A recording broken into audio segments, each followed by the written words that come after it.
Hello guys, आज म भेक्टरको चाहिँ थर्ड लेक्चर लिन गइरहेको छु। त्यसमा चाहिँ अस्तिको लेक्चरमा चाहिँ नोटेसन अफ भेक्टर पढाउन बाँकी थियो। ओके, आज चाहिँ नोटेसन अफ भेक्टर म पढाउँछु। नोटेसन अफ भेक्टर भनेको के हो, भेक्टरलाई चाहिँ कसरी नोटेसन गर्ने। ओके, फर्स्टमा चाहिँ भेक्टरलाई नोटेसन गर्नको लागि चाहिँ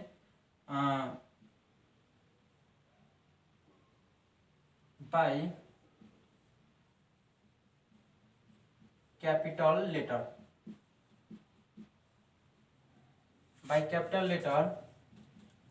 with an arrow overhead. Okay, for example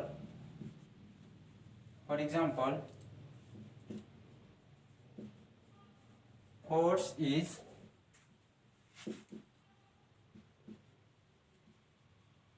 is represented by F अनि त्यसमा चाहिँ माथि चाहिँ एरो दिनुपर्छ। ओके, यसरी चाहिँ भेक्टरलाई चाहिँ नोटेसन गर्नुपर्छ। र यसको म्याग्निट्युडलाई कसरी नोटेसन गर्ने, and it magnitude is represented as, यो भेक्टरलाई चाहिँ मोडुलस लगाइदिने वा चाहिँ यो डाइरेक्सनलाई दुवैतिरबाट के गर्नुपर्छ, काट्दिनुपर्छ। यसरी चाहिँ भेक्टरलाई चाहिँ एफ अनि त्यसको माथि चाहिँ सानो लाइन सेगमेन्टले डिनोट गर्नुपर्छ। अनि म्याग्निट्युडमा चाहिँ एफ को माथि सानो लाइन सेगमेन्ट अनि त्यसलाई मोडुलस लगाइदिनुपर्छ। अनि त्यसरी चाहिँ म्याग्निट्युडलाई डिनोट गर्नुपर्छ। ओके, त्यसपछि अर्को नम्बरमा चाहिँ 1 2 बाई बोल्ड लेटर। अर्को चाहिँ बोल्ड लेटरले पनि भेक्टरलाई डिनोट गर्न मिल्छ। For example force is represented by F. यो बोल्ड लेटरले चाहिँ रिप्रेजेन्टेसन गर्नुपर्छ वा नोटेसन दिनुपर्छ। ओके ओके, अनि यसको चाहिँ समटाइम के हुन्छ भने म्याग्निट्युडलाई पनि चाहिँ क्यापिटल लेटरले रिप्रेजेन्ट गरिदिन्छ, तर बोल्ड हुँदैन, क्यापिटल लेटरले त्यो गरिदिन्छ। अनि त्यसमा चाहिँ कन्फ्युजन भएन। ओके, समटाइम्स म्याग्निट्युडलाई चाहिँ यस्तो एले चाहिँ डिनोट गरिदिन्छ, तर यो रिलेसनले चाहिँ बुझ्नुपर्छ यो म्याग्निट्युड हो कि यो भेक्टर हो भनेर। भेक्टर चाहिँ के हुन्छ भने बोल्डमा हुन्छ। अनि यसमा चाहिँ के हुन्छ भने सपोज यदि फोर्सै भएको भए भने यस्तो हुन्छ, क्यापिटल लेटरले डिनोट गर्छ। अनि यो क्यापिटल लेटर भएपछि यो म्याग्निट्युड बुझ्नुपर्छ र बोल्ड भएपछि चाहिँ भेक्टर छ भनेर बुझ्नुपर्छ। ओके, त्यसपछि चाहिँ different types of vector. Okay, अब भेक्टर्सको टाइप्सहरू के हो। Okay,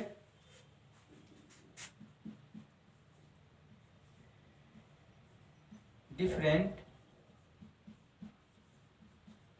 types of vectors.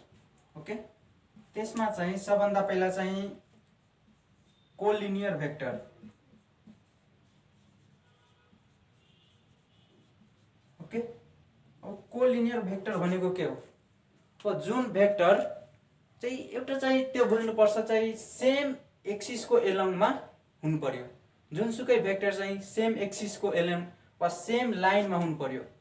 Same लाइनमा भएपछि त्यो भेक्टरलाई चाहिँ के भन्छ, कोलिनियर भेक्टर भन्छ। जस्तै कि फर एक्जाम्पल सपोज भेक्टर ए छ, यहाँ भेक्टर ए, अर्को चाहिँ भेक्टर बी छ भनेपछि भेक्टर ए र भेक्टर बी चाहिँ सेम लाइनमा हुनु पर्यो।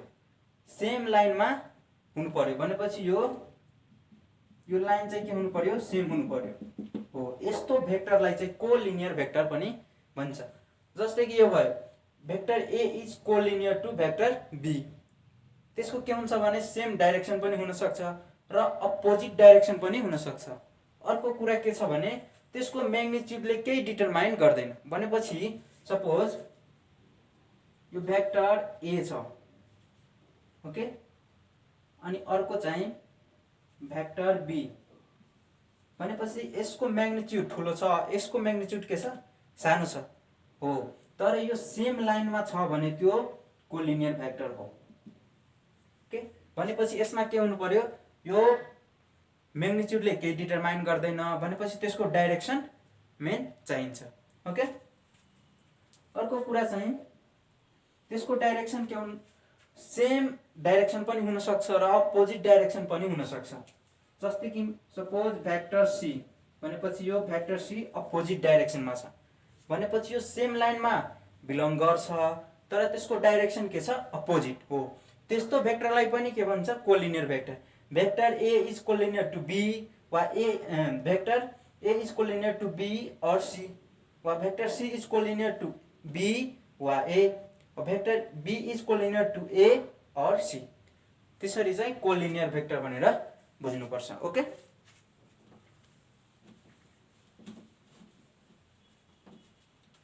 त कोलिनियर भेक्टर भनेको के हो this vectors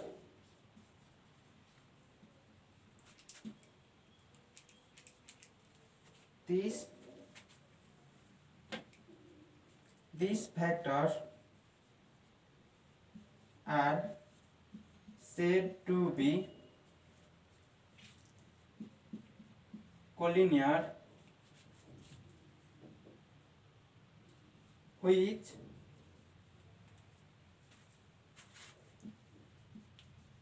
either act along the same line त्यो सेम लाइनमा एक्ट हुनु पर्यो अर्को or along the parallel line are called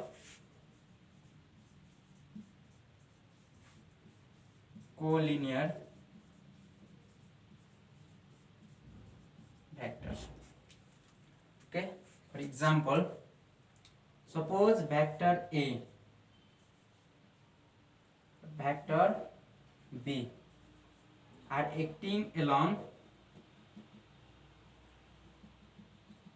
same line okay so the vector A and B are acting along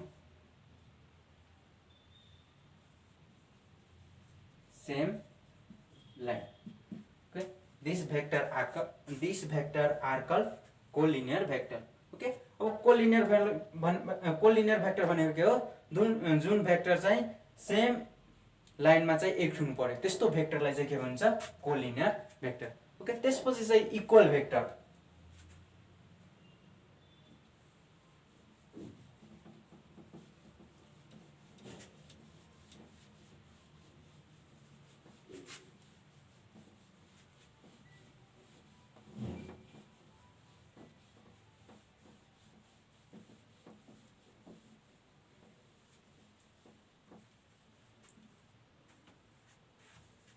okay equal vector equal vectors अब equal vectors भनेको के हो त्यसमा चाहिँ इक्वल भेक्टर्समा चाहिँ म्याग्निट्युड र डाइरेक्सन दुवै सेम हुनु पर्यो जस्तै कि for example suppose vector A and another vector be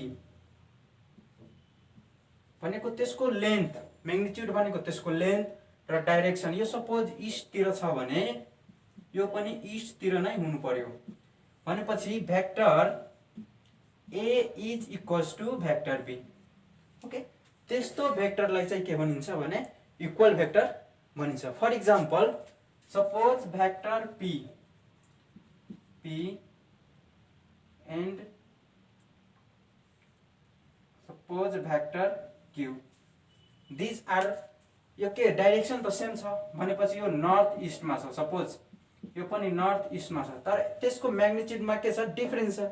यो सानो छ र यो ठुलो छ भनेपछि यो नन इक्वल भेक्टर भयो, यो इक्वल भेक्टर भएन। ओके, इक्वल भेक्टर हुनको लागि के चाहिन्छ भने त्यसको म्याग्निट्युड र डाइरेक्सन के हुनु पर्यो, सेम हुनु पर्यो। ओके, त्यस्तो भेक्टरलाई चाहिँ के भन्छ, equal vector. Okay, equal vector भनेको के हो, vectors are said to be equal if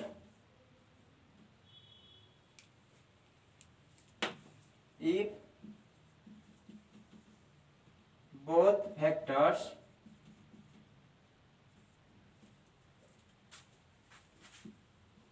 have same magnitude and same direction. Okay, जुन भेक्टरको चाहिँ सेम म्याग्निट्युड र सेम डाइरेक्सन हुनु पर्यो। सपोज अर्को चाहिँ इक्वल भेक्टर हुनको लागि यो नर्थ इस्ट डाइरेक्सनमा छ भनेपछि यो पनि नर्थ इस्ट डाइरेक्सनमा हुनु पर्यो, यो पी अनि यो Q. Okay, so P Q are equal vector, AB are equal vector. यसरी चाहिँ इक्वल भेक्टर बुझिन्छ। त्यसपछि चाहिँ प्यारालेल भेक्टर।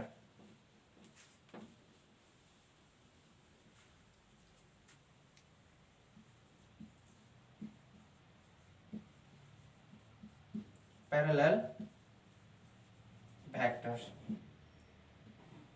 ओके, अब प्यारालेल भेक्टर भनेको के हो, प्यारालेल भेक्टर भनेको चाहिँ सेम डाइरेक्सनमा हुनु पर्यो, त्यसको म्याग्निट्युडले फरकै पार्दैन। त्यसको म्याग्निट्युड बराबर भए पनि प्यारालेल भेक्टर, अनइक्वल भए पनि प्यारालेल भेक्टर, यदि त्यसको डाइरेक्सन सेम छ भने।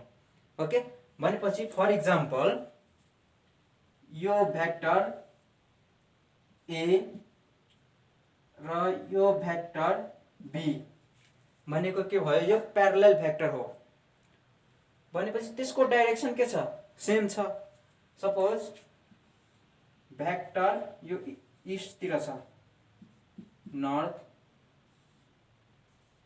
नर्थ, यो पी यो क्यू बराबर भए पनि के हुन्छ, प्यारालेल भेक्टर हो।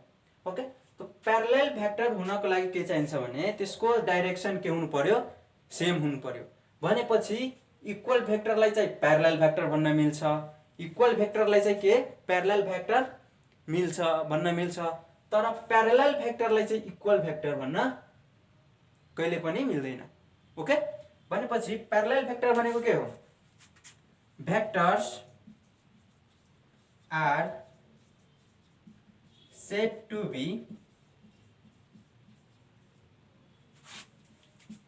parallel if they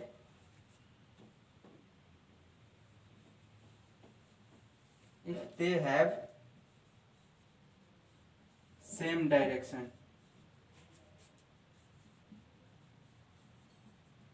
के हुनु पर्यो, त्यसको चाहिँ सेम डाइरेक्सन हुनु पर्यो। For example vector A, vector B, vector P, vector Q. Okay, यो सबै के भयो, प्यारालेल भेक्टर भयो। अर्को कुरा के भयो, यसमा चाहिँ two equal vectors are always parallel, but two parallel vectors may not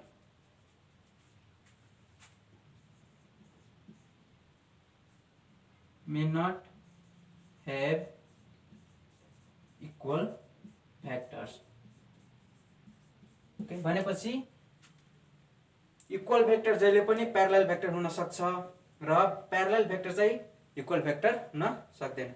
अर्को कुरा के छ भने यसमा सपोज अनि यो यसमा चाहिँ प्यारलल भेक्टरको चाहिँ एंगल जहिले पनि 0 डिग्री हुन्छ भनेपछि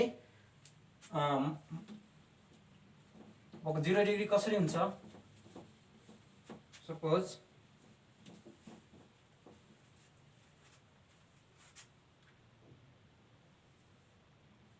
यो ए भेक्टर छ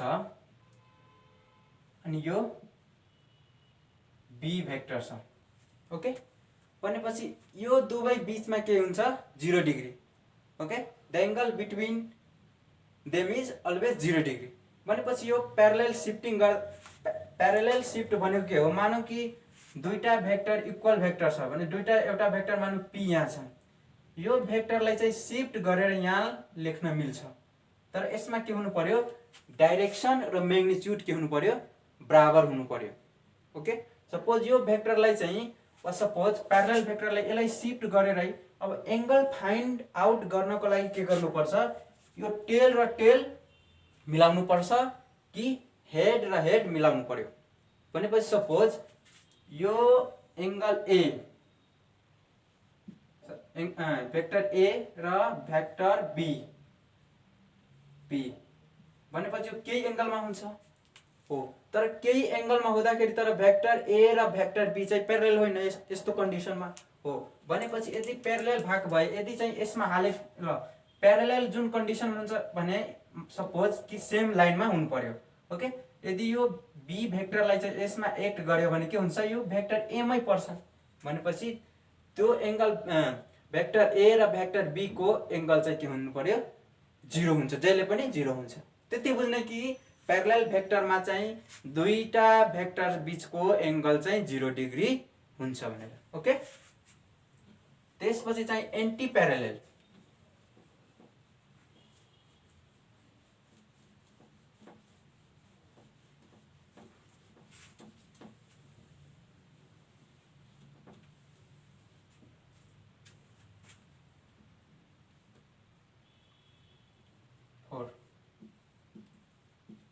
anti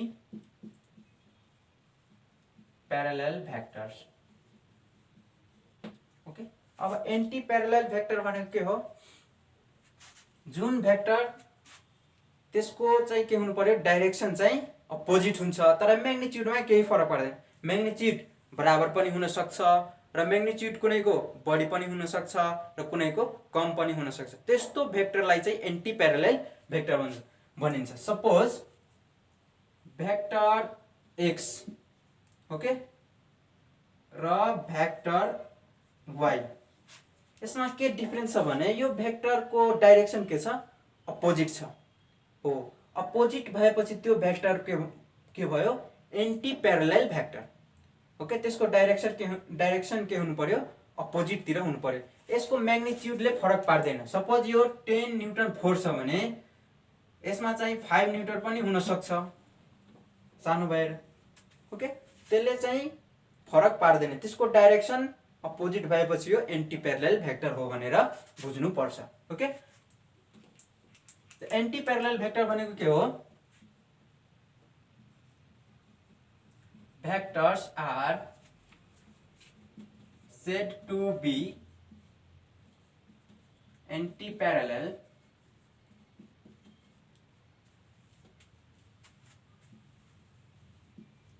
vectors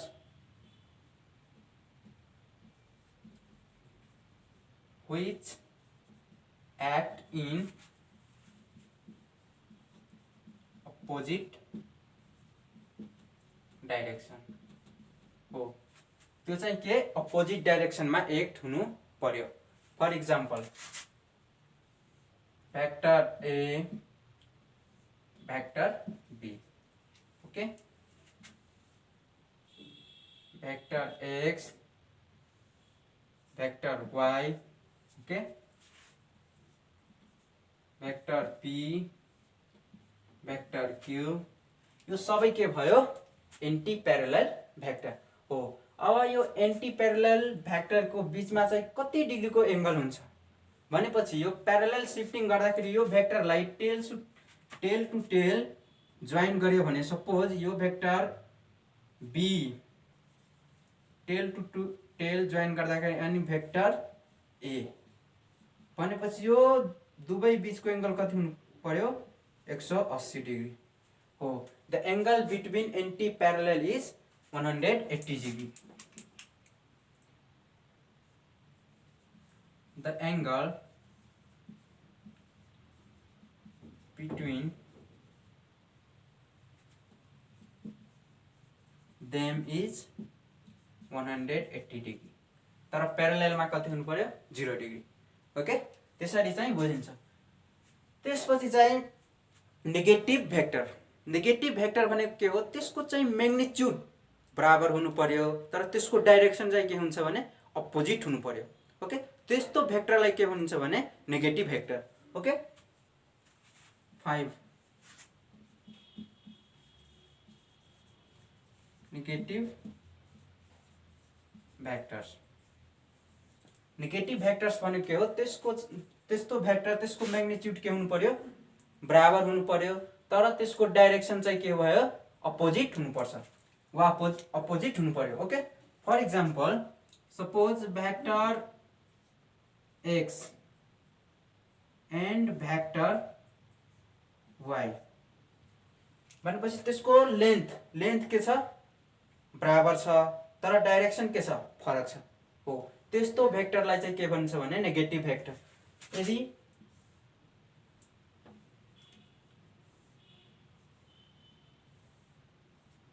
p q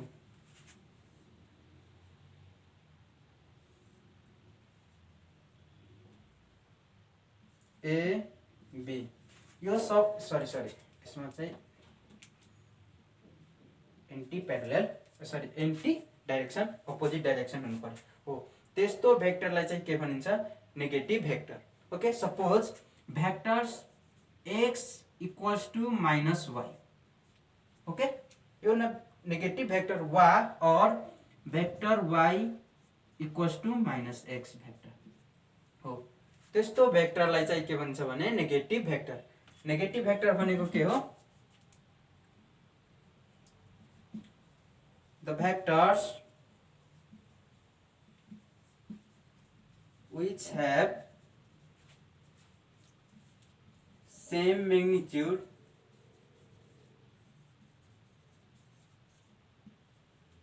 but act in opposite direction okay त्यस्तो भेक्टर त्यसको मैग्निट्युड के हुनु पर्यो सेम हुनु पर्यो तर के अपोजिट डाइरेक्सनमा एक्ट हुनु पर्यो त्यस्तो भेक्टरलाई अपोजिट डाइरेक्सनमा हुनु पर्यो त्यस्तो भेक्टरलाई चाहिँ के भन्छ नेगेटिभ भेक्टर्स ओके त्यसपछि चाहिँ कोप्लेनर भेक्टर हो कोप्लेनर भेक्टर्स बुझ्नको लागि त्यसमा चाहिँ सबभन्दा पहिला चाहिँ प्लेन बुझ्नुपर्छ ओके जुन भेक्टर चाहिँ प्लेनमा एलोङ हुन्छ त्यस्तो भेक्टरलाई चाहिँ कोप्लेनर भेक्टर भनिन्छ अब प्लेन कसरी बुझ्ने ओके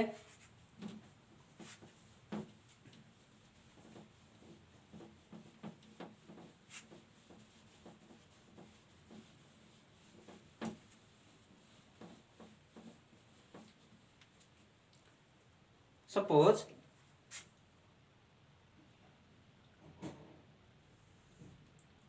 म यहाँदेखि चाहिँ सपोज यो एक्स एक्सिस यो Y axis coordinate of X axis यो वाई एक्सिस यहाँदेखि चाहिँ म एउटा स्टोन फ्याल्यो भनेपछि यो के भयो यो प्याराबोलिक पाथमा झर्छ हो भनेपछि जति पनि यो पार्टिकल्सको यो